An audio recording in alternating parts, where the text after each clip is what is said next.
Hello बच्चा party. अरे यार, आ गया मैं फिर से वीडियो लेके तुम्हारे लिए। मैं हूं प्रशांत पाठक और तुम सबका स्वागत करता हूं रोशन शाह स्टडी पॉइंट पर। तो चलो बच्चों, हमने ना chapter collection of data start किया था। क्लास 11 सांख्यिकी का chapter number 2 collection of data. तो उसका पार्ट फर्स्ट आप देख चुके हो और ये है पार्ट सेकेंड। तो जरा देखो कि पार्ट सेकेंड में हम क्या क्या करने वाले हैं। ये रहा आपका आंकड़ों का संकलन पार्ट 2। ध्यान देना बच्चों, क्या होने वाला है। ये देखो बेटा, इसमें हमें ये पढ़ना है कि सांख्यिकी के अनुसंधान की विधियां, मतलब कि जब हम आंकड़े इकट्ठा करने जाएंगे तो किन तरीकों से करेंगे, वो हमने पिछले वीडियो में देखा था। और अब हम देखने वाले हैं कि जब हम आंकड़े इकट्ठा करेंगे तो कहां कहां से आंकड़े इकट्ठा कर सकते हैं।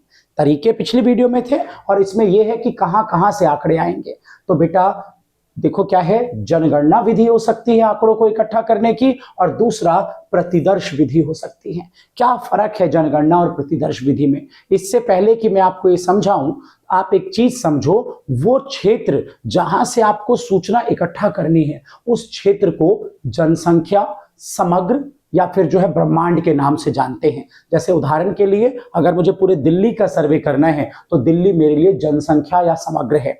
एक और एग्जांपल, सपोज करो मुझे आपकी क्लास का सर्वे करना है तो जो आपकी क्लास है वो मेरे लिए क्या है, जनसंख्या या समग्र है।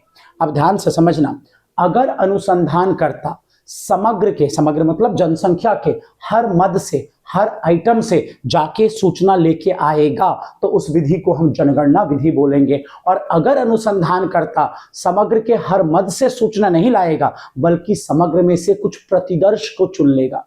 अरे यार, ये प्रतिदर्श क्या होता है? प्रतिदर्श मतलब कि कुछ लोगों को चुन लेगा, जो लोगों को देख के उन्हें ऐसा लग रहा है अनुसंधानकर्ता को कि इन लोगों से अगर हमने इंफॉर्मेशन ले ली तो बस हमें पूरी यूनिवर्स के बारे में इंफॉर्मेशन मिल जाएगा। जैसे एग्जांपल देता हूं, आपकी क्लास में 50 बच्चे हैं।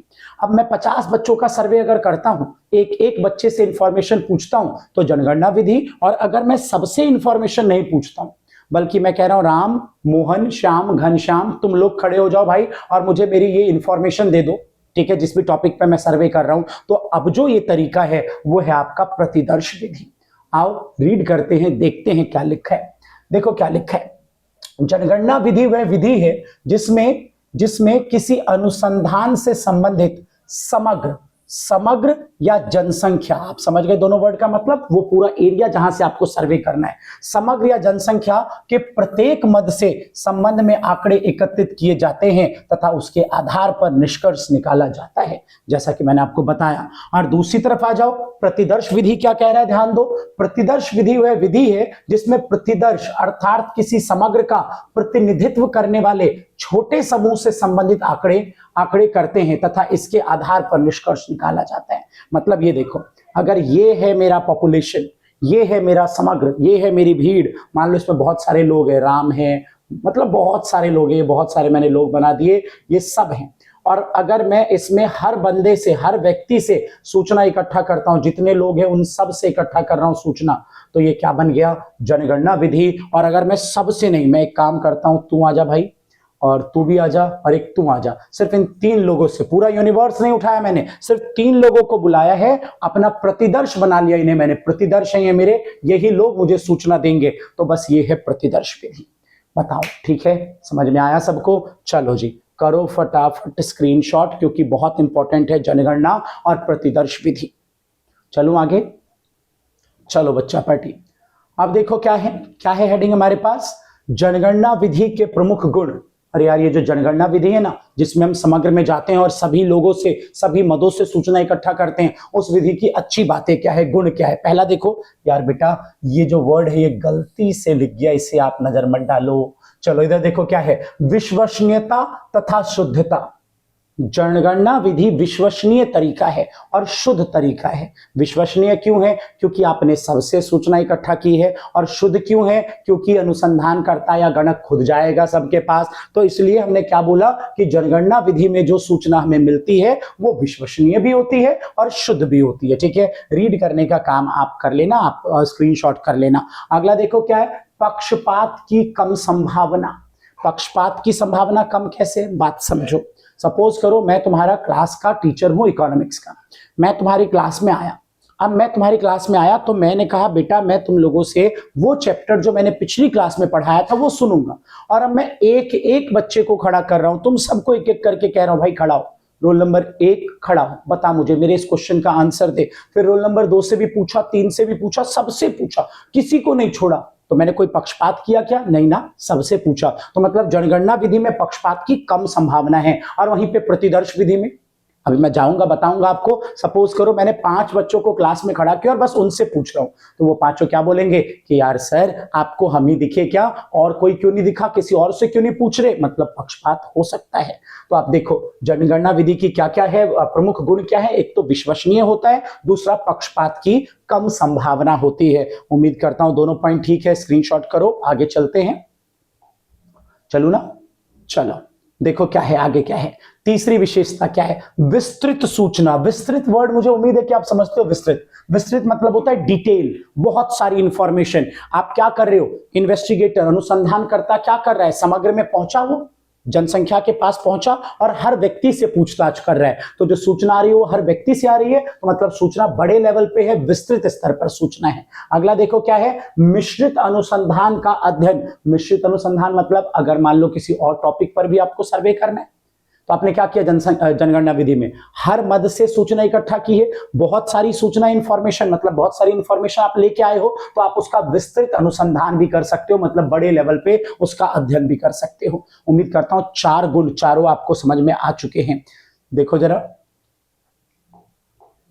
उसके बाद जनगणना विधि के प्रमुख अवगुण। अरे भाई इससे पहले कि मैं अवगुण पे जाऊं, एक बार आप क्लियर कर लो गुण में क्या क्या है। देखो क्या था, क्या क्या था आपके पास गुण में।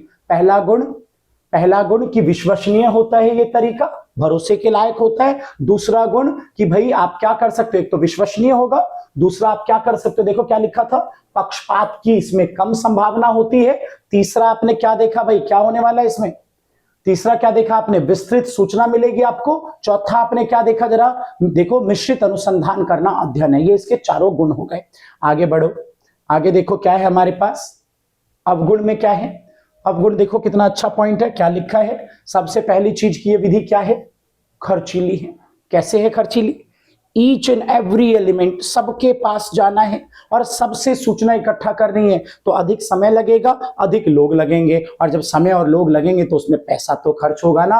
अगला देखो क्या लिखा है, वो जो मैं कह रहा था अधिक लोग लगेंगे, तो पॉइंट लिखा हुआ है ज्यादा मानव शक्ति की जरूरत होगी इसमें, मतलब ये इसके 2 अवगुण हो गए, खर्चीली विधि है, मानव शक्ति ज्यादा लगेगा। चलो आगे बढ़ते रहो। देखो अगला क्या है, विशाल अन्वेषण के संबंध में अनुपयुक्त है। विशाल अन्वेषण का मतलब है, सरल भाषा सीखो ना, विशाल मतलब बहुत ज्यादा, और इसका मतलब जनसंख्या। अगर लोग बहुत ज्यादा हैं, जनसंख्या बहुत बड़ी है, तो ये मेथड अनुपयुक्त है, मतलब उपयोगी नहीं है। आप एक बात बताओ, अगर जनगणना विधि सेंसस मेथड आपको पूरे इंडिया में लगाना है या पूरे वर्ल्ड में लगाना है, तो बताओ लगा पाओगे? बहुत मुश्किल काम होता है। तो इसलिए बोला गया कि अगर बहुत बड़े एरिया पे सर्वे करना है तो यार ये मेथड को सॉरी बोलो यार, ये बहुत सरदर्द वाला मेथड बन जाता है। तो ये 3 अवगुण है, खर्चीला है, ज्यादा लोग चाहिए, और बड़े एरिया में ये विधि काम नहीं आने वाली है। तो चलो बच्चा पार्टी आगे बढ़ते हैं। देखो आगे क्या है, आगे है प्रतिदर्श विधि।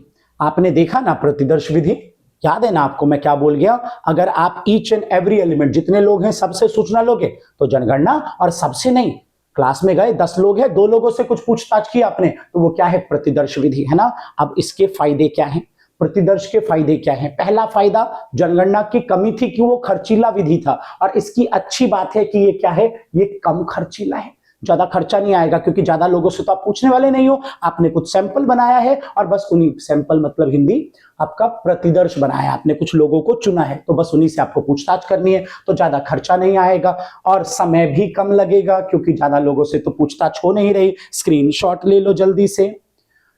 चलो आगे लेके चलता हूं, और देखो क्या है, 2 अच्छी बातें हो गई, कम खर्चीला और कम समय लगाता है। अगला देखो क्या है, आसानी से हम गलती की पहचान कर सकते हैं। कैसे गलती की पहचान होगी, सबसे तो मैं पूछ नहीं रहा, सपोज करो मैंने एक व्यक्ति से पूछताछ की, उसने मुझे कोई सूचना दी, ठीक है, और अब मैं दूसरे व्यक्ति के पास गया, उससे पूछताछ की, और उससे पूछताछ करते मैंने देखा कि रे दोनों एक ही बात बता रहे थे, लेकिन दोनों की बातें मैच नहीं हो रही, ये क्या हो गया, ये लोग गलत इंफॉर्मेशन दे रहे हैं। मैं तुरंत इस बात को पकड़ लूंगा, और मतलब गलती को पहचानना आसान होता है। ठीक है। अगला विशाल अन्वेषण, मतलब वो विशाल जनसंख्या, अगर लोग ज्यादा हैं, भीड़ ज्यादा है, तो आप आसानी से ये मेथड भी लगा सकते हो। उस मेथड की कमी थी जनगणना विधि की कि बड़े एरिया में नहीं लगा सकते। इस मेथड की अच्छाई है कि बड़े एरिया में भी ये मेथड चलता है, गलती को आसानी से इसमें पहचाना जा सकता है, कम खर्चा होता है इस मेथड में, ठीक है जी। चलिए, ये 4 इसके भी हो गए गुण। चलो इसके अवगुण की बात करते हैं। प्रतिदर्श विधि के प्रमुख अवगुण क्या हैं? प्रतिदर्श विधि में क्या क्या कमियां रह जाती है, जरा नजर डालो। पक्षपात पूर्ण विधि है। उसके अच्छे पॉइंट्स में था कि पक्षपात नहीं होता है, भेदभाव नहीं होता है। क्यों? क्योंकि आप सबसे पूछताछ करोगे। लेकिन क्या इस मेथड में, प्रतिदर्श विधि में आप सबसे पूछताछ करोगे? नहीं ना, कुछ लोगों को चुना और बस उनसे पूछताछ हो रही है। तो मतलब कुछ लोगों को जिनको आपने चुना वो क्या कहेंगे कि हम ही क्यों, हमारे साथ ही पक्षपात क्यों हो रहा है, किसी और से पूछ लेते इंफॉर्मेशन। अशुद्ध निष्कर्ष होता है, सही है ना। आपकी क्लास में 10 लोग हैं और 10 लोगों से आप जितने भी हैं ये, ठीक है, इन सब से पूछताछ करके कोई परिणाम निकालोगे तो वो परिणाम शुद्ध होगा। या इसमें से मान लो आपने 2 लोगों को चुना और इन दोनों से आपने सूचना एकत्रित करके परिणाम निकाला, वो परिणाम शुद्ध होगा। ऑब्वियस बात है ना कि ज्यादा परिणाम शुद्ध किसमें आएगा? जब आप सभी लोगों से पूछताछ करोगे। तो जनगणना विधि शुद्ध होती है और ये विधि क्या है? अशुद्ध निष्कर्ष देती है, गलत परिणाम देती है आपको ये विधि। 2 बुराइयां हो गई इस विधि की। चलो तीसरी बुराई करते हैं। देखो क्या लिखा हुआ है, लिखा है प्रतिनिधि प्रतिदर्श के चुनाव में कठिनाई होती है। बिल्कुल सही, बिल्कुल सही। 50 बच्चों की क्लास को मैं इकोनॉमिक्स पढ़ा रहा था और मान लो मैं पढ़ा नहीं रहा था, पढ़ाता कोई और टीचर था, बट आज मैं उनका टेस्ट लेने चला गया और मैंने कहा भाई देखो मेरे पास ज्यादा टाइम नहीं है, मैं 50 के 50 बच्चों से पूछ नहीं सकता, तो मैं किसी भी 4 बच्चों से पूछने वाला हूं। अब मैं वो 4 बच्चे कैसे चुनूं जिनसे मुझे पूछना है? बात समझ रहे हो मैं क्या कह रहा हूं? प्रतिदर्श चुनना, यूनिवर्स मतलब समग्र जनसंख्या, जनसंख्या के सभी मदों से तो सोचना चाहिए नहीं आपको, आपको कुछ चुनिंदा लोगों से पूछना है। अब वो चुनिंदा लोग जो आपको सही सूचना दे पाए, उनको चुनने में आपको बड़ी कठिनाई होने वाली है। तो इसलिए कह रहा है कि प्रतिनिधि प्रतिदर्श के चुनाव में, मतलब कि उन लोगों को चुनने में जिनसे आपको सूचना चाहिए, बड़ी कठिनाई होगी। और अगला विशिष्ट ज्ञान, ये विधि सब नहीं लगा सकते। देखो जो जनगणना विधि है वो कोई भी लगा लेगा क्योंकि हर व्यक्ति से मिलना है और हर व्यक्ति से सोचना चाहिए। लेकिन इस विधि में क्या है? इस विधि में आपको विशेषज्ञ होना पड़ेगा। जिस भी टॉपिक पे आप सर्वे करने जा रहे हो उस टॉपिक का आपको एक्सपर्ट होना पड़ेगा। सिर्फ एक्सपर्ट लोग जो विशेषज्ञ होते हैं, जो विशेष ज्ञान रखते हैं, वही इस विधि को लगा पाते हैं। ठीक है, तो ये 4 इसके अवगुण भी हो गए। बढ़ते रहो, स्क्रीनशॉट करते रहो। ठीक है यार बच्चों, बिल्कुल बेफिक्र रहो। कुछ बच्चों ने मुझे कमेंट किया कि सर सिलेबस करवा दो जल्दी से। बेटा मैं पूरी कोशिश करूंगा कि टर्म 1 तक आपका टर्म 1 का सारा सिलेबस 11th का करवा दूं मैं। और कुछ बच्चे कह रहे थे क्लास 12th की वीडियो, तो बेटा अभी तो मैं प्रॉमिस नहीं कर सकता आपको क्लास 12th की वीडियो के लिए, लेकिन हाँ उसके लिए भी कोशिश करेंगे कि 12th की वीडियो भी आपको जल्दी दी जाए। ठीक है, चलो आगे बढ़ते हैं। देखो क्या लिखा है, प्रतिदर्श के आवश्यक तत्व।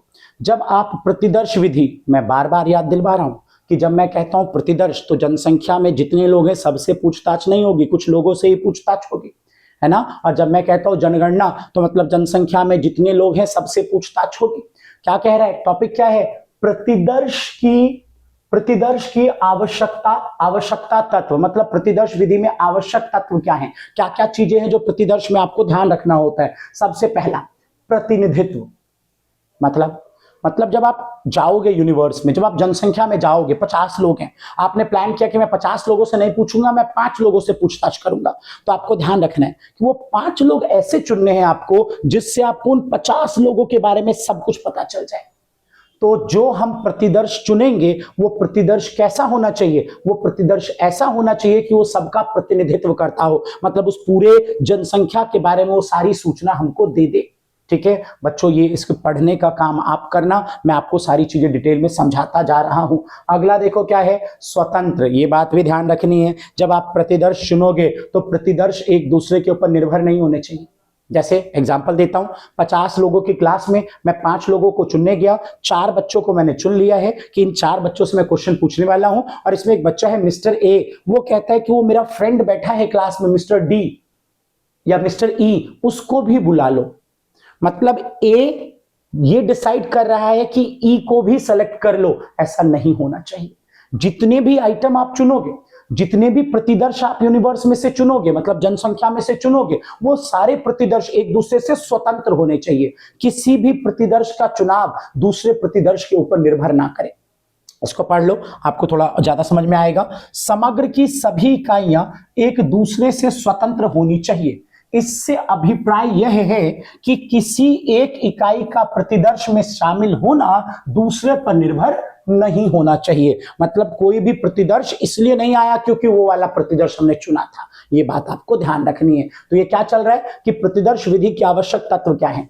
प्रतिदर्श ऐसा बनाना है जो प्रतिनिधित्व करे, मतलब कि प्रतिदर्श ऐसा बनाना है जो पूरे जनसंख्या के बारे में आपको सूचना दे दे। दूसरा, प्रतिदर्श एक दूसरे से स्वतंत्र होने चाहिए, एक दूसरे के ऊपर निर्भर नहीं होने चाहिए। चलते रहो, आ जाओ, देखो आगे क्या है। आगे है प्रतिदर्श कैसे होने चाहिए? सजातीय होने चाहिए। सजातीयता का मतलब होता है होमोजीनियस होने चाहिए। होमोजीनियस का मतलब होता है समरूप, एक जैसे होने चाहिए। प्रतिदर्श समान विशेषता वाले होने चाहिए, ठीक है ना। उसके अलावा पर्याप्त होने चाहिए। पर्याप्त, एक बात बताओ, 10 लोगों की क्लास है, एक क्लास है जहां पे 10 लोग हैं, और मैंने कहा कि मैं इस क्लास में मुझे कोई सर्वे करना है उस क्लास में, मैंने कहा कि मैं इस क्लास में जनगणना विधि नहीं लगाऊंगा, मैं प्रतिदर्श विधि लगाऊंगा। और जब मैं प्रतिदर्श का चुनाव करने गया तो 10 में से मैंने 9 लोगों को प्रतिदर्श में चुन लिया। अबे भाई क्या किया मैंने? ये 10 लोगों की क्लास में 9 लोगों को चुन के प्रतिदर्श बना रहा हूं, तो इससे बढ़िया तो मुझे जनगणना लगा लेनी चाहिए थी। तो गलत किया ना मैंने।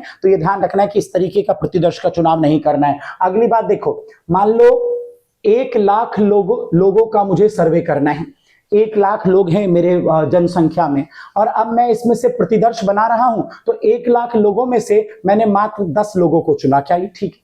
यहां पे भी गलती है। इतनी बड़ी जनसंख्या में इतना छोटा सा प्रतिदर्श कैसे काम करेगा? तो आपको इस बात का भी ध्यान रखना है कि प्रतिदर्श जब आप बनाएं तो पर्याप्त मात्रा में बनाएं, ठीक है। जैसे यहां पे है तो यहां पे बहुत ज्यादा हो गया, यहां पे 2-3 चुन लेते। यहां पे 1 लाख है तो कम से कम 5-7 हजार लोगों को तो प्रतिदर्श में चुनो। तो ये समस्या का आपको ध्यान रखना है, ठीक है। आगे चलते हैं। आगे है आपका प्रतिदर्श की विधियां, लेकिन उससे पहले आप ये देख लो एक बार दोबारा से, प्रतिदर्श के आवश्यक तत्व क्या है? प्रतिदर्श ऐसा बनाना है कि वो प्रतिनिधित्व करते हो, मतलब हर मद जो आप प्रतिदर्श में चुनोगे, सैंपल में लोगे, तो वो सैंपल ऐसा हो कि वो पूरे यूनिवर्स के बारे में बता दे। दूसरा क्या बोला मैंने? कि सभी मदें एक दूसरे से स्वतंत्र होनी चाहिए। तीसरा क्या बोला मैंने आपको? कि जब आप प्रतिदर्श चुनोगे तो उनमें सजातीयता, मतलब वो कॉमन होने चाहिए, समान विशेषताएं होनी चाहिए सब में। अगला मैंने क्या बोला? कि प्रतिदर्श पर्याप्त लेना है, मतलब ना बहुत बड़ा ना बहुत छोटा। चलिए आगे बढ़ते हैं बच्चों। आगे देखो बेटा क्या है, प्रतिदर्श की विधियां।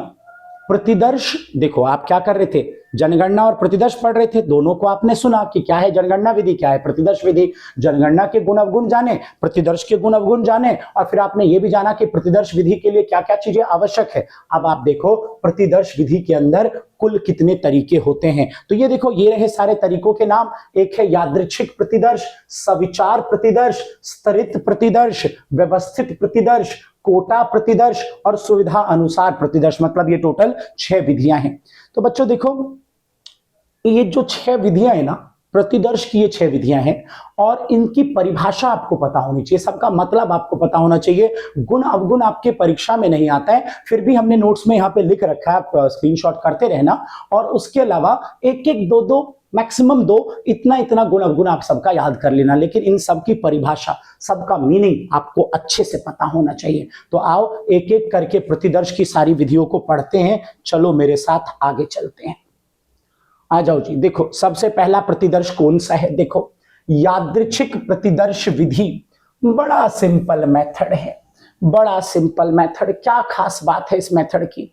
100 लोगों का एक पॉपुलेशन है, जनसंख्या या समग्र है, उसमें मुझे प्रतिदर्श विधि लगाना है और यादृच्छिक प्रतिदर्श लगाना है। प्रतिदर्श में भी कौन सा? यादृच्छिक प्रतिदर्श। तो मतलब ये कि जब मैं उन 100 लोगों में से सैंपल बनाने जाऊंगा, प्रतिदर्श चुनने जाऊंगा, तो वो 100 के 100 लोगों का मेरे प्रतिदर्श में आने का जो अवसर होगा वो समान होगा।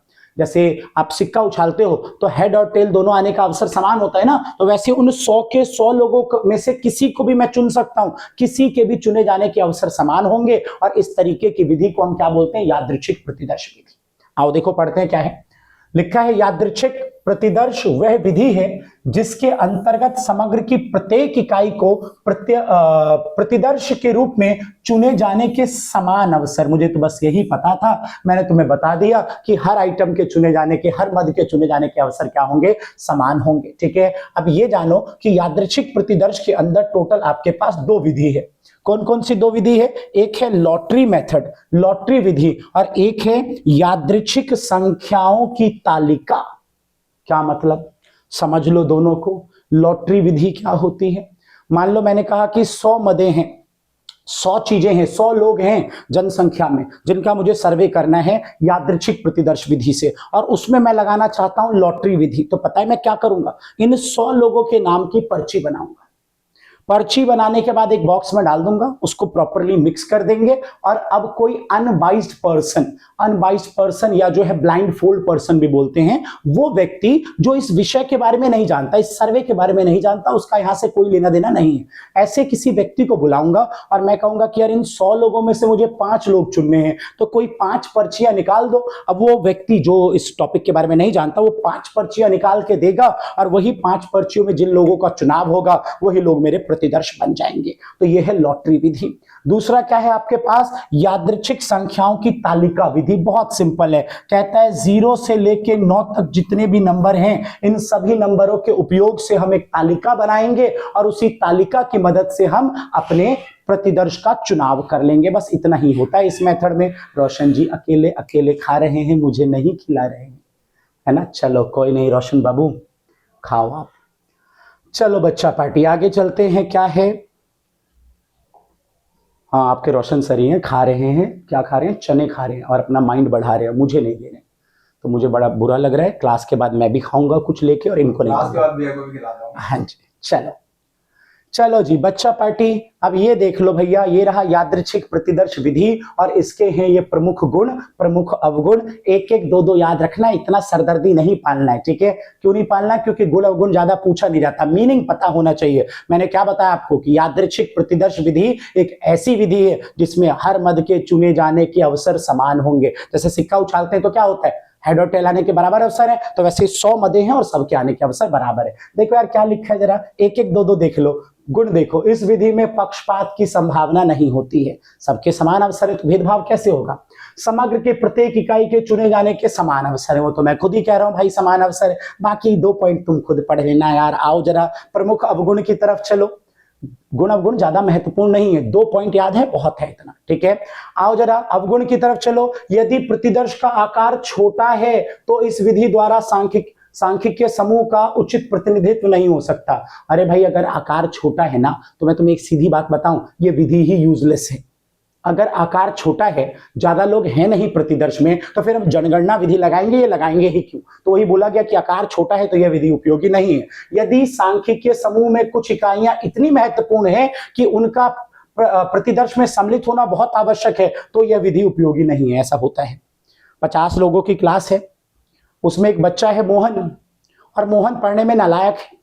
मैंने कहा मोहन कल जब आऊंगा ना और टेस्ट लूंगा ना, तो तुझसे जरूर पूछूंगा। और अब मैं क्लास में आया, मैं कहता हूं चलो बच्चों, अब मैं आप लोगों से पूछने वाला हूं और यादृच्छिक प्रतिदर्श से पूछने वाला हूं। मोहन खुश हो गया। मोहन कहता है सर मुझे नहीं, मेरे आने के भी अवसर उतने ही है जितने सबके आने के अवसर है। बात समझ गए मैं क्या कह रहा हूं? मोहन के चुने जाने के अवसर भी उतने ही हैं जितने सबके हैं, और इसलिए मोहन खुश है। मोहन कह रहा है शायद से मैं बच सकता हूं। ठीक है, अगर कोई मद ऐसा है जिसको चुनना बहुत आवश्यक है, आपको प्रतिदर्श में उस मद को लेना ही लेना है, तो ये विधि फेल हो जाएगी, क्योंकि इस विधि में हर आइटम के आने के चांसेस क्या होते हैं? समान होते हैं। चलो जी, गुण अवगुण दोनों हो गए, आगे की तरफ बढ़ते हैं। दूसरा मेथड सविचार विधि। किसकी विधियां चल रही है, किसके मेथड चल रहे हैं? प्रतिदर्श विधि के। देखो जनगणना, प्रतिदर्श, और प्रतिदर्श के अंदर कई सारी विधियां। तो एक हो गया यादृच्छिक प्रतिदर्श, और अब दूसरा है सविचार। अबे यार सविचार का मतलब क्या है? विचार मतलब क्या होता है? सोच के। सविचार मतलब कि खुद पूरा प्रॉपर वो सोचेगा, वो देखेगा कि कौन सा मेथड अच्छा है, और विचार पूर्वक वो जो भी लोग लगेंगे उसको कि यार इन लोगों को हमें प्रतिदर्श में लेना चाहिए, तो अपने विचार के अनुसार उन लोगों को प्रतिदर्श में चुन लेगा। जैसे एग्जाम्पल, मैंने कहा कि 50 बच्चों की मेरी क्लास है, और अब मैं उन 50 बच्चों को एक चैप्टर पढ़ा चुका हूं, और मैंने कहा कि भाई नेक्स्ट डे मैं आऊंगा तो सुनूंगा। आज वो नेक्स्ट डे है, मैं आ गया, और मैं कह रहा हूं कि ये 5 लोग ऐसे हैं ABCDE जो पढ़ने में बहुत मूर्ख हैं, और मुझे उन्हीं 5 लोगों से सुनना है। तो सीधा मैंने उन 5 लोगों को खड़ा किया, अपना सैंपल बनाया कि आओ भैया 5 बच्चों और तुम सुनाओ। तो ये क्या है, सविचार प्रतिदर्श है। मैंने अपने विचार के हिसाब से जो मुझे लगा उन लोगों को मैंने प्रतिदर्श में चुन लिया। आओ पढ़ के देखो। हो जाता है थोड़ा एरर हो गया। सविचार प्रतिदर्श विधि वह विधि है जिसके अंतर्गत अनुसंधानकर्ता समग्र में से अपनी इच्छा अनुसार जो उसको लगता है ना, इच्छा अनुसार प्रतिदर्श के रूप में ऐसी इकाइयों को चुन लेता है जो उनकी राय में समग्र का प्रतिनिधित्व करेंगे। अनुसंधानकर्ता को जो बढ़िया लगा कि यार इन लोगों को अगर मैं चुनूंगा तो मुझे पूरे ग्रुप के बारे में, पूरे समूह के बारे में सूचना मिल जाएगी, उनको वो चुन लेता है। इसके भी गुण अवगुण देखो, ज्यादा सरदर्दी नहीं, सिर्फ 2 या 3 याद कर लो, 2 बहुत है। पहला प्रमुख गुण, यह विधि कम खर्चीली है। क्यों कम खर्चीली है? अरे भैया ये जो पूरा का पूरा जो आपका प्रतिदर्श विधि है वो पूरा ही कम खर्चीला है, लिख दिया कम खर्चीली। जो गणना विधि है वो महंगी है और ये जो है पूरी विधि कम खर्चीली है, उसके अंदर के सारे पार्ट कम खर्चीले है। यह विधि सरल होती है, हाँ बहुत आसान है, बहुत आराम से जाएंगे, अपने हिसाब से चुन लेंगे कि हाँ राम मोहन श्याम तुम चारों आ जाओ प्रतिदर्श में, ठीक है। और इधर देखो क्या है, पक्षपात की अधिक संभावना होती है। हाँ बिल्कुल, वो 50 बच्चों की क्लास में एक लड़का है और वो बिल्कुल मुझे पसंद नहीं है, क्योंकि जब मैं वो पढ़ाता हूं तब वो मुझे डिस्टर्ब करता है। तुझे तो मैं चुनूंगा ही अपने प्रतिदर्श में, तेरा टेस्ट तो मैं जरूर लूंगा, ठीक है। तो पक्षपात की बहुत अधिक संभावना है। और क्या कह रहे हैं, पक्षपात होने की वजह से जो है जो परिणाम निकलता है वो विश्वसनीयता की कमी होती है। जब पक्षपात करके आप चुनाव करोगे प्रतिदर्श का तो वो सूचना जो मिलेगी वो सूचना आपके पास सही नहीं होगी और जो उसके बिहाफ पे परिणाम निकलेगा वो भी गलत निकलेगा। देख लो बच्चा पार्टी, ये है सविचार प्रतिदर्श विधि। स्क्रीनशॉट ले लो क्योंकि पढ़ना तो तुम्हें ही पड़ेगा ना, मैं तो सिर्फ रास्ता हूं, चलना तो तुम्हें है। चले आगे बढ़े, चलिए जी। अब क्या है, अब है मिश्रित प्रतिदर्श विधि। इसी को कुछ लोग स्तरित प्रतिदर्श विधि भी कहते हैं। मिश्रित प्रतिदर्श, इसमें क्या होता है, अनुसंधानकर्ता आया, आते ही उसने जो जनसंख्या है, जो समग्र है, उसको अलग अलग ग्रुप में बांटा, कुछ समूहों में बांट दी। जैसे मान लो मैं अपनी क्लास में गया और अपनी क्लास में जाते मैंने कहा भैया लड़कियों एक तरफ हो जाओ और लड़कों एक तरफ हो जाओ। अनुसंधान करता हूं मैं गया, मैंने एक चैप्टर पढ़ाया था, मुझे सबसे सुनना था, मैंने कहा लड़कियां एक तरफ लड़के एक तरफ। पहले विशेषता के आधार पे 2 गुटों में बांट दिया और अब उसके बाद दोनों गुटों में जाऊंगा और जाके क्या करूंगा, प्रतिदर्श विधि लगा दूंगा। यादृच्छिक प्रतिदर्श मतलब कि बिना देखे कुछ लोगों को इस ग्रुप से भी चुनूंगा, कुछ को इससे भी चुनूंगा, और इसी विधि को क्या बोलते हैं, मिश्रित प्रतिदर्श विधि। देखो क्या लिखा हुआ है, प्रतिदर्श की यह विधि उस समय अपनाई जाती है जब किसी समय की इकाई एक समान ना होकर विभिन्न विशेषताओं वाली हो। समग्र की इकाई बेटा, किसी समग्र की जितनी भी इकाइयां हैं, मतलब समूह में जितनी भी चीजें हैं वो सब एक जैसी नहीं है, अलग अलग विशेषता वाली है। तो स्तरित प्रतिदर्श विधि के अंतर्गत समग्र की इकाइयों को उनकी विशेषता के अनुसार विभिन्न भागों में बांट दिया जाता है, ठीक है, अलग अलग समूह में बांट दिया जाता है और तथा प्रत्येक भाग में यादृच्छिक प्रतिदर्श विधि द्वारा अलग अलग प्रतिदर्श का चुनाव किया जाता है जो उस भाग का प्रतिनिधित्व करती हो। जैसे कि मैंने, ठीक है, समझ में आया मैं क्या कह रहा हूं। एक और एग्जांपल देता हूं, सपोज करो मैं एक स्कूल का प्रिंसिपल हूं, ठीक है, मैं स्कूल पहुंचा और मुझे 10 लड़के चुनने थे हर क्लास से। तो सबसे पहला काम मैंने क्या किया, छठी वाले बच्चों को बोला चलो 6th क्लास तुम एक तरफ हो जाओ, 7th वालों तुम एक तरफ हो जाओ, 8th वाले तुम एक तरफ हो जाओ, 9th वाले एक तरफ, सबको अलग अलग कर दिया। तो पहले मैंने विशेषता के आधार पर अलग अलग कर दिया और अब हर ग्रुप में जा रहा हूं, हर क्लास में जा रहा हूं, यादृच्छिक प्रतिदर्श कर रहा हूं, मतलब कुछ लोगों को चुन रहा हूं। तो दोनों मेथड, विशेषता भी देख ली मैंने और फिर यादृच्छिक प्रतिदर्श भी लगा दिया। तो ये क्या हो गया आपका मिश्रित प्रतिदर्श विधि। आ रहा है रोशन जी सारा समझ में? चलने दें। प्रमुख गुण देखिए क्या है, क्या क्या गुण है जरा देखो। इस विधि में इकाई के अधिक प्रतिनिधित्व की संभावना होती है, ठीक है। उसके बाद इस विधि में विभिन्न स्तर के तत्वों के आधार पर तुलनात्मक अध्ययन करना संभव होता है, तुलना करना संभव होता है विभिन्न ग्रुपों में। और क्या कह रहे हैं कि यादृच्छिक प्रतिदर्श की यह विधि विस्तृत और अर्थपूर्ण परिणाम देती है, अर्थपूर्ण परिणाम देती है, मतलब कि जो परिणाम मिलता है वो अच्छा परिणाम मिलता है। ये 3 गुण है, याद करो तो अच्छी बात, भूल जाओ तो अच्छी बात, गुण अवगुण इन विधियों के कोई नहीं पूछेगा, लेकिन फिर भी 1 से 2 पॉइंट आप अपने पास रख लेना। आओ जी, क्या है अगला? अगला है प्रमुख अवगुण। इसी विधि के अवगुण, इस विधि का क्षेत्र सीमित होता है, मतलब बड़े एरिया में ये विधि आप नहीं लगा सकते, बड़े एरिया में आप ये विधि नहीं लगा सकते, सीमित क्षेत्र में लगाओगे। यदि समग्र के विभिन्न भागों में उचित प्रकार से बांटा नहीं गया तो ये विधि नहीं लगेगी, और यदि जनसंख्या का आकार बहुत छोटा है तो ये विधि नहीं लगेगी। पहले से आकार बहुत छोटा है, अब उसको आप विभिन्न ग्रुपों में कैसे बांटोगे? है ना। तो ये विधि इन 3 कमियों के साथ ये विधि चलती है। उम्मीद करता हूं ठीक है, आसान है। आगे चलते हैं। यार बच्चों, किसी को कोई भी समस्या रह जाया करे ना, तो आप कमेंट कर दिया करो। कमेंट कर दोगे तो हम आपको कमेंट में रिप्लाई करें ना करें, लेकिन वीडियो में जरूर कर देंगे। जो भी समस्या होगी उस समस्या को दूर करने की पूरी कोशिश करेंगे। मैं तो थोड़ा कामचोर हूं, शायद से ना भी करूं, लेकिन रोशन सर बड़े मेहनती हैं। लगातार देखो, मैं पढ़ा रहा हूं, वो पढ़ रहे हैं, ठीक है ना। तो लगातार वो आपकी समस्या को दूर करने की कोशिश करेंगे। और रोशन से कह रहा हूं भाई, मेरी भी तारीफ अपनी वीडियो में कर लिया कर, ठीक है। चलो यार आगे चलते, आगे चलते। हाँ, चलो बच्चों ठीक है, यहाँ तक सबको। हम थोड़ा ऐसे एंटरटेनमेंट कर करके तुम्हें पढ़ा रहे हैं, ठीक है, पढ़ते रहो। अगले पे आ जाओ, व्यवस्थित प्रतिदर्श विधि। यार व्यवस्थित को हम क्या कहते हैं? सिस्टमेटिक बोलते हैं। सिस्टमेटिक, व्यवस्थित, ये बड़ा सिंपल है समझना। मैं एक चीज समझाता हूं तुम्हें, देखो। सपोज करो मेरे पास 100 आइटम है, मतलब कि 100 लोग हैं एक यूनिवर्स में। यूनिवर्स मतलब जनसंख्या समग्र में। और मुझे 5 मदों का चुनाव करना है, मतलब मुझे सिर्फ 5 आइटम उसमें से चाहिए। 100 लोग हैं और 5 लोगों को मुझे एज अ प्रतिदर्श चुनना है। तो 100 डिवाइड बाय 5 कर दिया मैंने। 100 को 5 से डिवाइड करो, क्या आया? 20 आया ना। हर 20वां मद, हर 20वें नंबर पे जो आइटम है उसको मैं अपने प्रतिदर्श में चुन लूंगा। बात खत्म।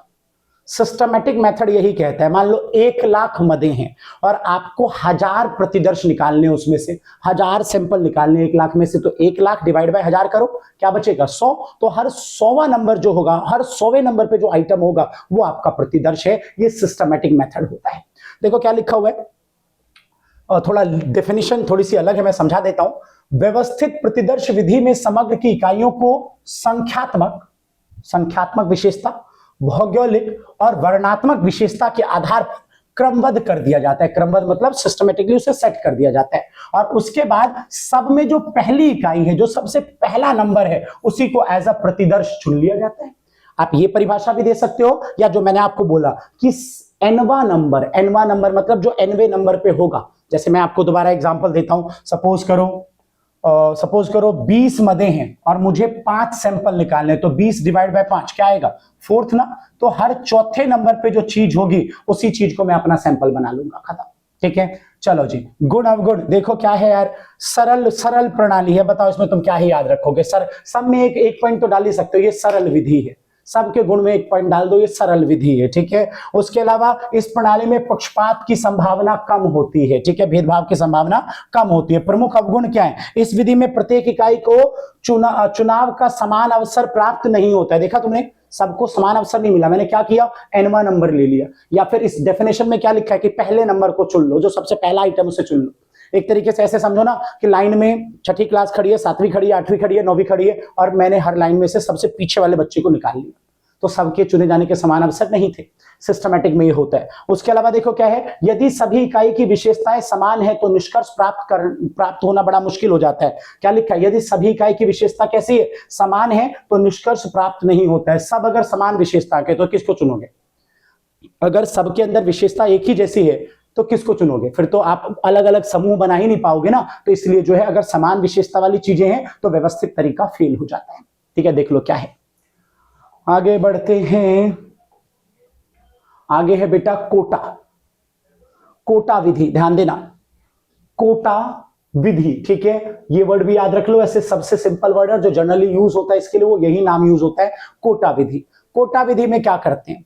आपके पास जनसंख्या है, समूह है, आप उसको विभिन्न ग्रुपों में बांट लो, अलग अलग समूह बना लो। सपोज करो मैं एग्जांपल दे रहा हूं, 1,00,000 लोगों का आपके पास पॉपुलेशन है जिसपे आपको सर्वे करना है। तो इसे 1,00,000 लोगों को अलग अलग समूह में तोड़ लो। सपोज मैंने किया कि एक ग्रुप बना दिया 50,000 लोगों का, एक ग्रुप बना दिया 20,000 लोगों का, एक ग्रुप और बना दिया 10,000 लोगों का, फिर एक ग्रुप बना दिया 15,000 लोगों का, और एक और ग्रुप बना दिया 5,000 लोगों का।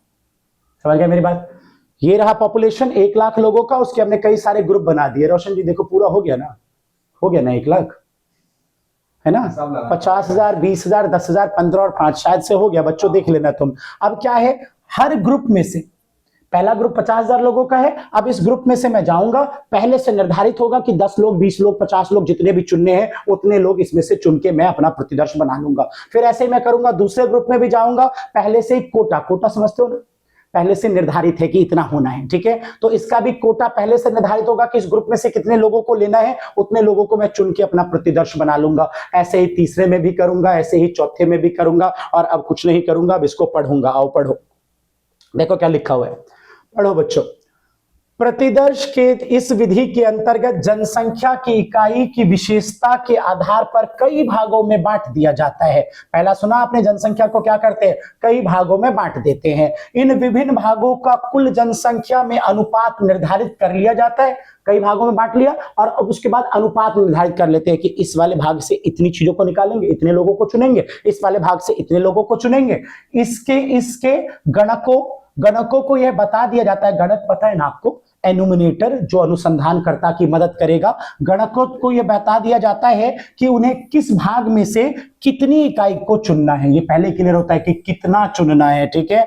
और आकार इसी तरीके से जो है आप कोटा प्रतिदर्श का चुनाव कर लेते हो, ठीक है। बहुत सिंपल है, बहुत सिंपल है, समझो एक बार दोबारा से।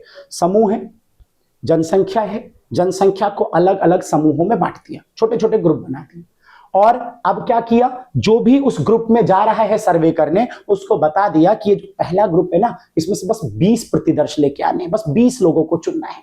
फिर दूसरे के लिए बता दिया कि दूसरे में से 5 लोगों को चुन के लाना है, ये बता दिया। एनुमिनेटर जाएगा, एनुमिनेटर मतलब गणक जाएगा और जाके वो जितना हमने उसे कोटा दिया है उतने लोगों का चुनाव करके, मतलब उतने लोगों से सूचना एकत्रित करके वो आ जाएगा। चलिए जी, कोटा विधि भी हो गया। स्क्रीनशॉट करना है तो कर लीजिए। यहाँ पे एक ये वर्ड गलत लिखा है बच्चों, इसको मत देखो।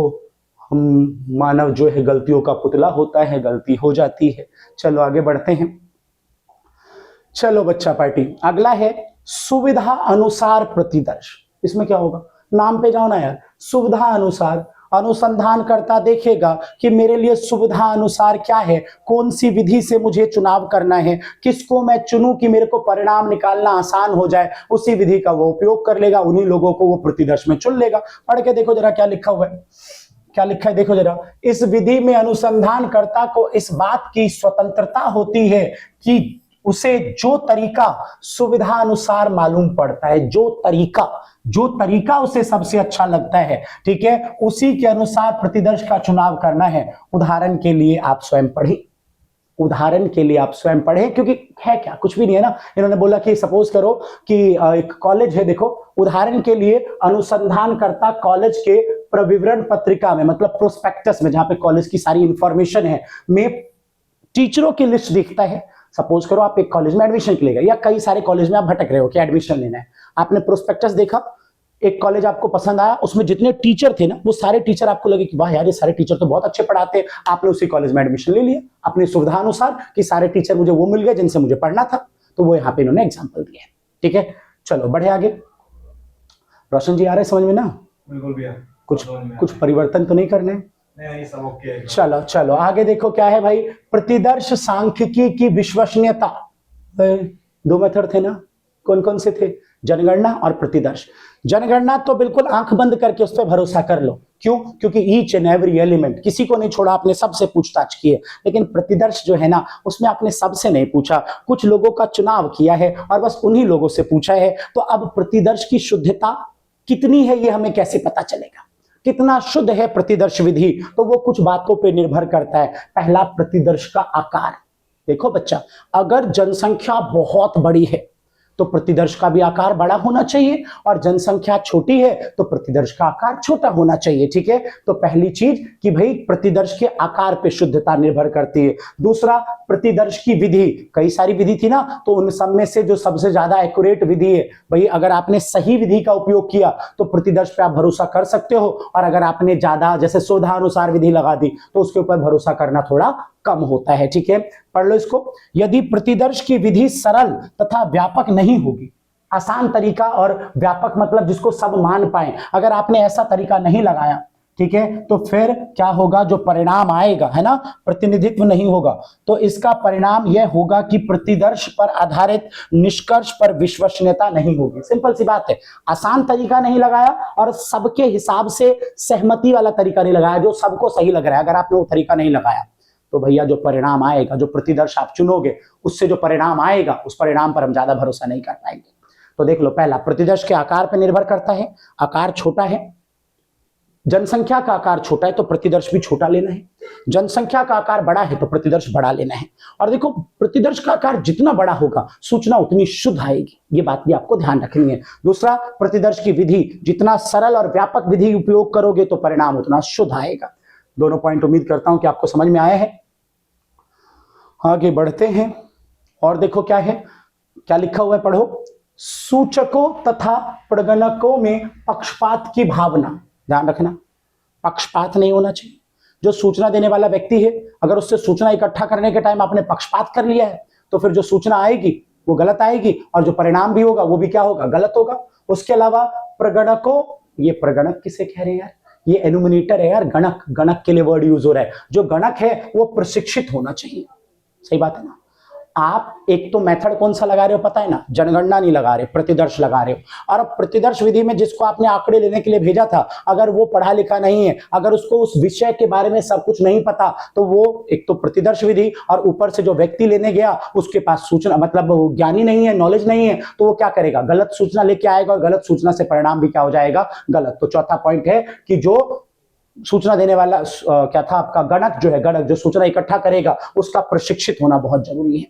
आगे चलिए, आगे है आपके पास जनगणना, कोई बात नहीं जयगणना हो गया तो क्या हो गया, जनगणना, ठीक है। क्या है, जनगणना तथा प्रतिदर्श विधि में प्रमुख अंतर। भाई साहब इतनी बार इस क्वेश्चन को मैं पेपर में देख चुका हूं, वेरी वेरी इंपॉर्टेंट क्वेश्चन है। दोनों में क्या अंतर है, क्षेत्र, पहला अंतर क्षेत्र का। बच्चे जनगणना विधि तब लगानी चाहिए जब क्षेत्र छोटी हो, छोटे एरिया में सर्वे करना है तो जनगणना विधि, एरिया बड़ा है, क्षेत्र बड़ा है तो क्या करोगे, फिर जनगणना विधि लगाना बेवकूफपना है, तो फिर आपको क्या लगाना चाहिए, प्रतिदर्श विधि। उपयुक्तता, देखो भैया जनगणना विधि अनुसंधान के लिए अधिक उपयुक्त होता है जहां अनुसंधान का क्षेत्र सीमित है। पहले बता दिया मैंने कहां उपयोगी होगी जनगणना, जहां पे क्षेत्र सीमित है। और जो है दूसरा आपका प्रतिदर्श विधि वो कहां उपयोगी होगा, जहां पे क्या हो, क्षेत्र बहुत बड़ा हो। एक और बात बताता हूं मैं तुम्हें, जनगणना विधि तब उपयोगी है जब सूचना देने वाली जितनी भी मदें हैं, जितने भी लोग हैं उस समूह में, वो सब में अलग अलग विशेषता है, सब अलग तरीके के लोग हैं। 50 बच्चों की मेरी क्लास है और उस 50 बच्चों की क्लास में कुछ बच्चे हैं जो 95 प्लस परसेंटेज वाले, 10वीं में 95 प्लस आए थे, कुछ बच्चे 90 प्लस वाले भी हैं, कुछ बच्चे 40 वाले भी हैं, कुछ 70 वाले भी हैं, ठीक है। कुछ तो ऐसे जो कंपार्टमेंट दे के पास होके आए हैं। अब मेरी बात समझो, अब मेरी बात समझो, क्लास में जितने लोग हैं सब में अलग विशेषता है। तो इस तरीके में प्रतिदर्श विधि लगाना मूर्खता होगी, क्योंकि प्रतिदर्श में तो किसी को भी चुना जा सकता है, तो मूर्खता वाली विधि हो गई। तो इस केस में क्या करना चाहिए, जनगणना विधि लगानी चाहिए, ठीक है। लेकिन अगर क्लास में सारी मदें सेम है, मतलब जितने आइटम है सबकी विशेषता एक जैसी है, तो फिर जनगणना मत लगा, फिर प्रतिदर्श लगा ले।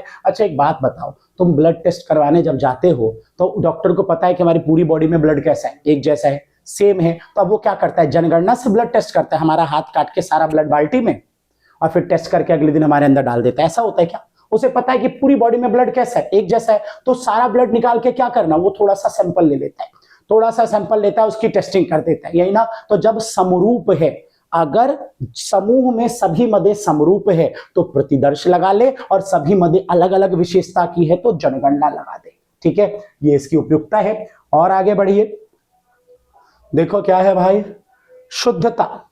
शुद्धता, तुम बताओ यार ज्यादा एक्यूरेट कौन सा है, ज्यादा एक्यूरेट कौन सा है, जनगणना विधि ज्यादा एक्यूरेट है और जो दूसरा प्रतिदर्श विधि है उसकी शुद्धता पे थोड़ा सा तो शक होता है हमें, ठीक है ना। याद रखें, जनगणना विधि एकत्रित की गई सूचना में अधिक विश्वसनीयता और शुद्धता होती है, और वहीं पर प्रतिदर्श विधि में विश्वसनीयता और शुद्धता कम होती है।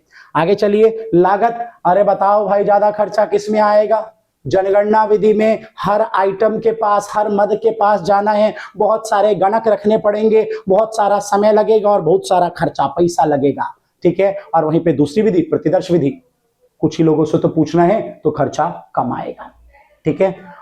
और देखो क्या है, समय हो तो गया, जनगणना में ज्यादा समय, प्रतिदर्श में कम समय, ठीक है। जनगणना विधि में समय ज्यादा और प्रतिदर्श विधि में समय कम। मदों का स्वरूप, मैं पॉइंट पीछे ही बोल चुका हूं, मदों का स्वरूप, अगर सभी मदें समरूप विशेषता वाली हैं तो प्रतिदर्श विधि, और सभी मदें अलग अलग विशेषता रखती है तो जनगणना विधि। ये है आपका मदों का स्वरूप, ठीक है। स्क्रीनशॉट करते रहना भैया। चलो आगे, अगला टॉपिक क्या है जरा सुनना। यहां पे हेडिंग है आपके पास, भारत की जनगणना तथा राष्ट्रीय प्रतिदर्श सर्वेक्षण संगठन। देखो, भारत की जनगणना देश की जनसांख्यिकी स्थिति से संबंधित पूर्ण जानकारी प्रदान करता है। जनगणना, भारत में जनगणना पहले तो ये जानो कि हुई कब थी। वक्त था 1881 का, 1881 का, जब भारत में पहली बार जनगणना की गई थी। 1 मार्कर पॉपुलर क्वेश्चन है। स्वतंत्रता के बाद पहली बार जनगणना 1951 में की गई। जनगणना हर 10-10 साल के बाद की जाती है, हर 10 साल के गैप के बाद की जाती है। आखिरी बार भारत में जनगणना की गई 2011-12 में। उसके बाद होना कब था, तो 2021-22 में दोबारा होना था। सरकार ने कोरोना का बहाना देके टरका दिया, जनगणना नहीं की। अरे सॉरी, मोदी जी के बारे में नहीं बोल सकते, सॉरी। हाँ जी, 1881 में पहली जनगणना हुई और 1951 में स्वतंत्रता के बाद हुई। 10-10 साल के बाद जनगणना होती है। आखिरी जनगणना 2011-12 में हुई। जनगणना में सरकार क्या बताती है, जो लोग हैं, जो जन है, लोगों की सांख्यिकी से संबंधित सूचना देती है। जैसे क्या, जनसंख्या का आकार कितना है, जनसंख्या का आकार कितना है, जनसंख्या की वृद्धि दर कितनी है, आय का वितरण कैसे हो रहा है, घनत्व कितना है, एक वर्ग किलोमीटर में कितने लोग रहते हैं, सेक्स रेशियो कितनी है, मतलब 1000 पुरुषों पर महिलाओं की संख्या कितनी है, साक्षरता दर कितनी है, ये सारी सूचना आपको दी जाती है जनगणना के दौरान। और भी बहुत सारी सूचना दी जाती है, लेकिन ये मेन बातें थी। डेट लिख लेना बच्चों, 1881 पहला, इंडिपेंडेंस के बाद 1951, स्वतंत्रता के बाद 1951, आखिरी बार 2011-12। ठीक है। और यार ये इस संस्था के बारे में भी जानो, NSSO। अरे भाई, इसका नाम बदल गया है, NSSO का नाम बदल के NSO रख दिया गया है। काम क्या है, काम कुछ नहीं है, ये सर्वे करवाना इसी का काम है। ठीक है, सांख्यिकी से संबंधित सूचना एकत्रित करना इसका काम है। और जो NSSO का सर्वे होता है, वो समय समय पे जो NSSO जो अपनी पत्रिकाएं, सरकार जो पत्रिकाएं इशू करती है, उसमें इस सर्वे को डाला जाता है। देखो एक बार पढ़ लो। राष्ट्रीय प्रतिदर्श सर्वेक्षण संगठन की स्थापना भारत सरकार द्वारा सामाजिक और आर्थिक मुद्दों पर, जैसे रोजगार, शिक्षा, मातृ शिशु देखभाल, मतलब मातृ शिशु मृत्यु दर, वो भी आता है, और सार्वजनिक वितरण विभाग का उपयोग आदि के लिए राष्ट्रीय स्तर के सर्वेक्षण के लिए किया गया था। भारत सरकार ने इसे बनाया, राष्ट्रीय स्तर पर सर्वेक्षण करने के लिए बनाया। जानना नहीं चाहोगे कब बनाया, बता दूं। भारत सरकार ने इसे बनाया है 1950 में, 1950 में गवर्नमेंट ने इसको स्टैब्लिश किया था। ठीक है, तो 1950 में इसको बनाया गया। और काम क्या है, भारत में लोगों से संबंधित विभिन्न प्रकार की जो है सूचनाएं एकत्रित करना इसका काम है। ठीक है, चलिए तो बच्चों, आज की क्लास यहीं पे हम खत्म कर रहे हैं। ठीक है, लेकिन पिछली क्लास में देख लो, थैंक यू, बाय बाय, मैं जा रहा हूं, अब मैं नहीं पढ़ा रहा हूं, नहीं, थोड़ा सा और पढ़ा रहा हूं। पिछली क्लास में जो हम मेथड पढ़ रहे थे, याद करो, आप थोड़ा सा पीछे जाओ, पिछली वीडियो को जाके एक बार देखना और शेयर भी कर देना यार, बहुत कम शेयर करते हैं यार तुम लोग, थोड़ा सा उसे देखना। और पिछली क्लास में मैंने जब तुम्हें पढ़ाया था कि आंकड़ों को इकट्ठा करने की जो विधियां थी, प्राथमिक आंकड़े और द्वितीयक आंकड़े, तो जो प्राथमिक आंकड़े थे ना, उसमें 2 विधियां रह गई थी। तो जरा हम वो 2 विधियों के बारे में भी अभी थोड़ा सा पढ़ लेते हैं। हाँ, थोड़ा सा ही पढ़ाऊंगा, डोंट वरी, ज्यादा परेशान नहीं करूंगा। ये देखो, ये थोड़ी सी कुछ चीजें हमारी रह गई थी, देखो क्या क्या है। संवाददाताओं से सूचना प्राप्ति, प्राथमिक विधि में एक और विधि थी संवाददाताओं से सूचना प्राप्ति। ध्यान देना, कई बार क्या होता है, जो अनुसंधान करता है उसका कोई न्यूज चैनल है, कोई मैगजीन चल रहा है, न्यूज़पेपर चल रहा है, और इसलिए उसे किसी क्षेत्र से बार बार सूचना चाहिए। जैसे मान लो कि आप आज तक का चैनल आप चला रहे हो, तो अगर आज तक का चैनल आप चला रहे हो तो कश्मीर में हमेशा कुछ ना कुछ हलचल होती रहती है, तो वहां से आपको सूचना चाहिए। अब आप खुद ही बताओ कि अगर कश्मीर में कुछ भी होगा और रिपोर्टर दिल्ली से जाएगा और फिर कश्मीर से सूचना लेके भेजेगा, तो 2 दिन बाद दिखाएंगे ब्रेकिंग न्यूज, गड़बड़ हो जाएगी ना कहानी। तो सही तरीका क्या है, सही तरीका यह है कि आज तक वालों को पता है कि हमें कश्मीर से बार बार सूचना चाहिए, तो कश्मीर के ही एक लोकल बंदे को उठाया मतलब अपॉइंट किया, अपॉइंट करके उसे ट्रेनिंग दे दी, ट्रेनिंग देके बोला कि आज से तू हमारा रिपोर्टर है, आज से कश्मीर में कोई भी घटना घटित होगी तो तू हमें सूचना देता रहेगा। बस हो गया। इसी विधि को हम बोलते हैं संवाददाताओं से सूचना प्राप्ति विधि। देखो क्या लिखा है, इस विधि के तहत उत्तरदाताओं से सूचना एकत्रित करने के लिए स्थानीय एजेंट या संवाददाताओं को नियुक्त करके प्रशिक्षित किया जाता है। मतलब वहीं के स्थानीय व्यक्ति को आप नियुक्त करोगे, नियुक्त मतलब अपॉइंट करोगे, उसे शिक्षा दोगे, सिखाओगे कैसे डाटा कलेक्शन करना है, वो डाटा कलेक्शन करके आपको भेज देगा। चलो जी, आगे है संवाददाताओं से सूचना के गुण। गुण क्या है, क्या क्या गुण हैं इसके भाई साहब? एक साथ बड़ा एरिया कवर कर लोगे, विस्तृत सूचना मिलेगी, कम खर्चीली विधि है, वरना क्या होगा, बंदा देखो सैलरी तो देनी है उसको, फिर जाने आने का भी खर्चा, टाइम भी ज्यादा लगेगा, लेकिन अभी क्या है, वहीं पे आपने अपॉइंट कर रखा है, तो कम खर्चीला है। विशिष्ट उद्देश्य के लिए उपयुक्त है, कोई स्पेशल पर्पस के बारे में अगर इंफॉर्मेशन चाहिए तो उपयुक्त है। और निरंतरता मतलब लगातार सूचना मिलती रहेगी, है ना। हम स्थानीय संवाददाता रखते ही वहां पे हैं जहां से हमें बार बार सूचना चाहिए, ठीक है। जैसे दिल्ली में हर न्यूज चैनल वालों का एक लोकल रिपोर्टर होगा, क्योंकि दिल्ली से बार बार इंफॉर्मेशन चाहिए, जहां से आपको बार बार सूचना चाहिए वहां पे आपको स्थानीय संवाददाता रख लेना चाहिए। और ये किसका पार्ट है? प्राथमिक विधि का पार्ट है। इसके कुछ बुरे पॉइंट्स भी होंगे, आओ देखो क्या क्या है इसके अवगुण। संवाददाता सूचनाओं की कमियां, कमी क्या है इसकी? देखो, एक रूपता की कमी, हर संवाददाता अलग सूचना भेजता है, समरूप सूचना नहीं भेजता है। पक्षपात का खतरा, संवाददाता वहां का स्थानीय व्यक्ति है और सूचना अगर मान लो उसे अपने भाई के बारे में देनी है तो क्या वो आपको सही सूचना देगा? नहीं देगा ना, गलत सूचना देगा, पक्षपात हो सकता है। ऊंचे दर्जे की शुद्धता की कमी, वही शुद्धता नहीं होती है। और समय, ये गलत पॉइंट है, समय लेना इसमें नहीं लिख सकते, ये तो समय बचाता है हमारा। ये चौथा पॉइंट बच्चों आप मत देखना, ठीक है। ये 3 पॉइंट हैं इससे रिलेटेड। चलो आगे बढ़ते हैं। आगे है एक और विधि, टेलीफोनिक विधि। आप सब जानते हो कोरोना के दौरान ये विधि बड़ी काम आई, है ना। इस विधि में क्या होता है, ना अनुसंधान करता जाएगा ना जब गणक को भेजेगा।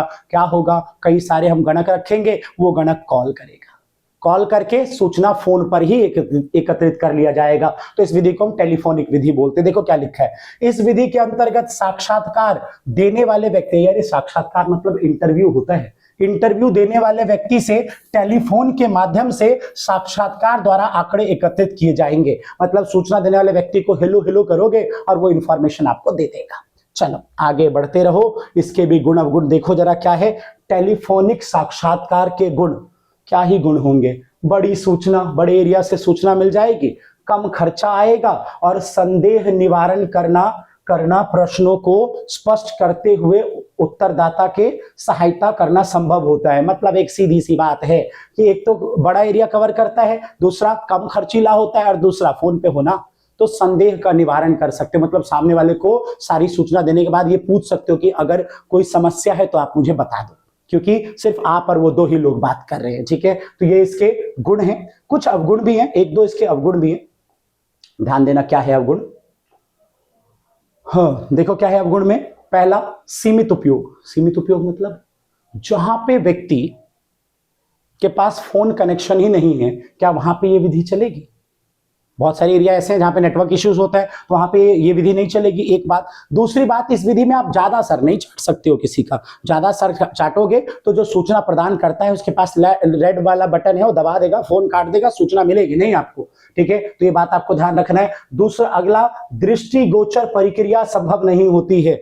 ये दृष्टिगोचर प्रक्रिया क्या है भाई? इसका एक सरल सा मतलब है, सीधा सा मतलब। देखो, अभी अगर मान लो तुम सब मेरे सामने उठ के आके बैठते हो ऑफलाइन क्लास में, अब मैं तुम्हें पढ़ा रहा हूं, तो तुम्हारा जो फेस एक्सप्रेशन है ना, उससे मैं समझ जाऊंगा कि तुम्हें समझ में आया या नहीं आया। और अभी जब ऑनलाइन पढ़ा रहा हूं तो तुम तो मुझे दिखाई दे नहीं रहे, तो तुम शक्ल कैसी कैसी बना रहे हो मुझे क्या पता, है ना। तो तुम्हें समझ में आया या नहीं आया ये समझना मेरे लिए बड़ा मुश्किल हो जाएगा। तो टेलीफोनिक में ये समस्या होती है कि हम फेस के एक्सप्रेशन नहीं देख पाते हैं सामने वाले के, और इसलिए हमें पता नहीं चलता है कि वो सूचना सही दे रहा है या गलत दे रहा है। मतलब इन बातों को समझना मुश्किल हो जाता है। यार बहुत पढ़ा लिया मैंने, और इतना ही बहुत पढ़ लिया तुमने। अब मिलते हैं, कहाँ मिलेंगे अब? अगले वीडियो में। अब मेरे पास कुछ नहीं है पढ़ाने के लिए। चलो ऑल द बेस्ट, बाय, पढ़ते रहो, बढ़ते रहो, जय श्री राम। और यार वो काम कर देना जो मैं कहता हूँ बार बार ना। चलो बाय।